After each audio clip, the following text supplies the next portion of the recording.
Hello and welcome to E-Magazine. I'm your host, Brenda Nemichamba.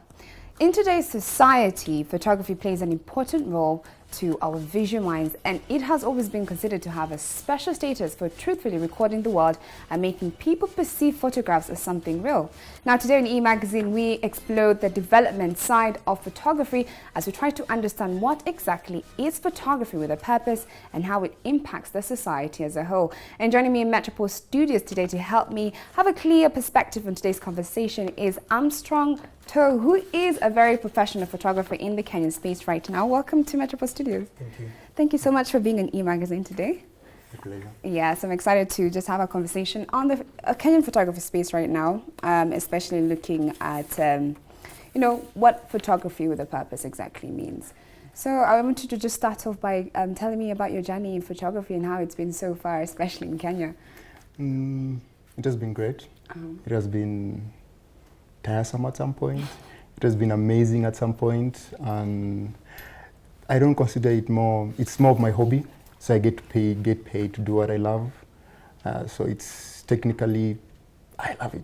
The bad, the goods, everything. That's great. Yeah. So you're a full-time photographer. That's Yeah. that's your thing. Yeah. How long have you been in the Kenyan space for? 6+ years. 6 years. Yeah. Yeah, you're definitely a veteran in that space right there. Not yet, not yet. So Yeah. what would you describe your style of photography? I don't actually have a style, Uh-huh. but basically I'll say I like dignifying people. Mm-hmm. Yeah, that's whatever style I get to use, but dignify someone who have taken their image in a way that they are also proud of it, Mm-hmm. that I'll go with it. So dignify the character in your image. Yeah, That's yeah. what you aim for in your photography. Yeah, yeah. Now, I was looking at your work and I've noticed that a lot of your photos tell a story. It's not just a pretty a model in front. Yeah. It's even on your website itself. Every time you take a picture, you describe, I was in this country. This is what was happening. I just want you to elaborate more in what it means when a photo tells a story. It's to me, as personally to me, is more like giving a voice to the subject that I'm taking the photo of, especially when the society maybe is way in a different bubble. Yeah, so I try to help tell their story through the image and dignify themselves too, because most of my stories that I cover, they're not pretty. Yeah, they're things which most human beings don't want to be part of. They're things which a normal human being will never want it in their line of life. So I try as much as possible bring that out, tell that out, and also come out, because we have a lot of everything. Like, we live in a very different century right now. Yes. Where everything is so quick. We forget things very quickly. Things pile up on each other quickly. Yeah. So if you find a way that you can remind people in a positive, dignified way that there's something someone's left behind and we need to pull him ahead with us, I'm up for it. That's great. Yeah. So another thing I just wanted to talk about is you've been in the photography space in Kenya for quite a while now. Do you think it's competitive, and is it growing into something great? It's not competitive, according to me. As from my perspective, it's not competitive. What I'll say is the only thing which is competitive in terms of the industry is the fee. Yeah, because I charge differently with another person charges differently. You can find maybe they charge lower than me or something like that. It's growing here because I'm happy I'm seeing more young people into photography, and technically photography is a very big platform for people to voice their issues, for people to voice their emotions and all that. So I'm happy that it's growing into that, going into this big thing. But when it comes to the business side, I feel like it's gonna crash in a big way. Why do you think that? Because of the fee. The fee. People charge very mediocre prices, and they have kind of made the clients get used to that. Yeah. So when we find a photographer like you charges a high price, they feel like, oh, let me just take some of these. Yeah, and then it kind of becomes a routine, and then it will just fall apart. Okay. And it's not just clicking a camera or just holding and clicking. No, there's a lot of things that go into taking a photo. It's actually great that you just brought that up, actually, because you know, since technology has grown so far over the recent years, and now there's accessibility of phones, it's so easy for someone to just take pictures and start calling themselves a photographer. Now, do you think this has kind of lowered the value of photography? I don't think it has lowered the value. I think it has given somebody an eye of how they want to see something, minus the filters. Yeah. Yes, the filters. Yeah, how they want to see something.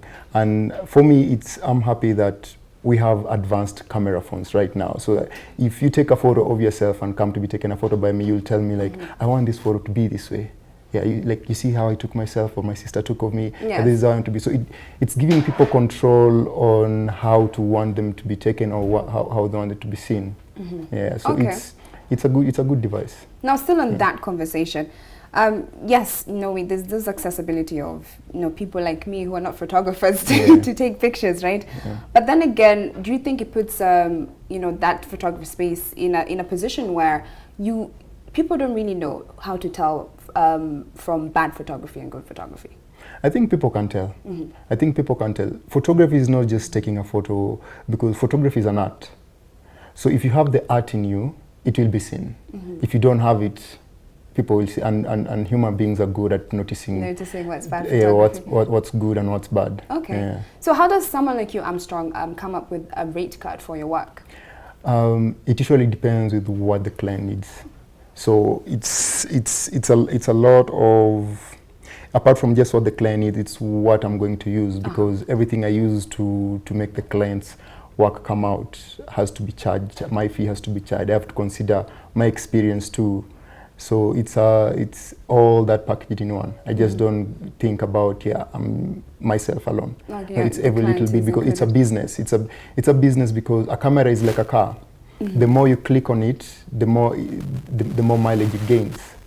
Yeah. So if you're going to charge less to travel from here to Mombasa with your car, when it gets time to service your car, you'll pay more. Yes. Yeah. So it's more like that. Makes a lot of sense. Now, another thing I want to talk about is, you know, you've worked on different projects with the likes of big companies like BBC and Guinness. How was your experience working with such companies, and how did you get such great opportunities to work with such companies? 99% of my opportunities is connection with other people. Okay, so yeah, it's referrals. Networking is very important. It's referrals. Because someone sees your work somewhere and then goes like, yeah, we want to work with him, and then refer you, just like that. Yeah. So it has been amazing working with these companies, because one, I never dreamed, or I never thought it's companies or organizations you used to see on paper, but now I'm working with them. So it's kind of an honor at the same time, and also it's also a huge task to be given, you know, to produce and deliver their dream of what they want in terms of photos. Great, that's so wonderful. Now, before you decided to get into doing photography that's based on telling stories and working with NGOs, is that something you actually did from the beginning of your career as a photographer, or you started off with something else? No. I started off with being a filmmaker, which I am still up to today, but filmmaking was a bit expensive to me to do my own personal projects, so that's why I drifted to photography. Yeah, when I drifted to photography, I find it easier in terms of technicality, easier in terms of expenses, to either tell stories the way I want compared to a whole film. Yeah. But you still do it, right? Yeah, I still do it. And compared to the, if you compare photography and film, which one would you say you prefer the best? All of them. All of them put All together. of them, yeah. Because technically, a photograph is just a picture in motion, frozen, you know. Yeah, so I can still work with it. Great. So, Armstrong, what are some of your career goals as a photographer? Because you're big in Kenya right now. You have a great following. I think you are. I'm telling you right now. So, what career goals do you have for yourself right now?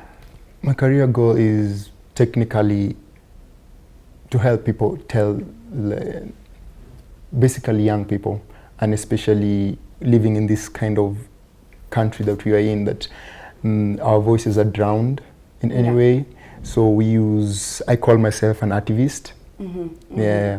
So if you have bad governance, if you had bad services from any government or any personal whatever, you can use photography or film to tell that, to bring that out. And we're in this age where guys are more entertained or more informed using visual aid. Yes. Yeah, so it's that's on someday to hopefully have a line of people who are gonna say like, yeah, we passed through him. Yeah, coming. Maybe some iconic pictures in the world. Maybe yours will make it on the list someday. Yeah, I hope so. I hope so. Yeah. Well, I'm sure we'll continue this conversation. We're going to take a short commercial break, and when we come back, we'll get right into the conversation about photography and what exactly it means when photography has an impact on a society.